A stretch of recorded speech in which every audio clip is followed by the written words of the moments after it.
AVM நிறுவனத்தின் உரிமையாளர் AVM சரவணனின் மறைவுக்கு அதிமுக பொதுச் செயலாளர் எடப்பாடி பழனிசாமி இரங்கல் தெரிவிச்சிருக்காரு.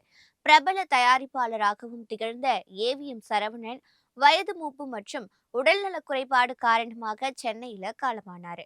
அவருக்கு வயது 86. அவரின் மறைவுக்கு அதிமுக பொதுச் செயலாளர் எடப்பாடி பழனிசாமி இரங்கல் தெரிவிச்சாரு. இது குறித்து அவர் வெளியிட்டுள்ள இரங்கல் செய்தியில், பிரபல திரைப்பட தயாரிப்பாளர் ஏவிஎம் சரவணன் உடல்நலக்குறைவால் காலமானார் என்ற செய்தி கேட்டு மிகுந்த துயரமுற்றதாக குறிப்பிட்டிருக்காரு. ஏவிஎம் புரொடக்ஷன் வாயிலாக அவர் தயாரித்த பல்வேறு வெற்றி திரைப்படங்கள் தமிழ் சினிமாவின் வணிகத்தையும் மதிப்பையும் உலகளவுல உயர்த்தியவை என்றால் அது மிகையாகாது. தமிழ் திரைத்துறையினரின் பேரன்பிற்கும் பெரும் மரியாதைக்கும் உரிய ஏவிஎம் சரவணனின் மறைவு ஈடு செய்ய முடியாத பேரிழப்பாகும்னு எடப்பாடி பழனிசாமி குறிப்பிட்டிருக்காரு.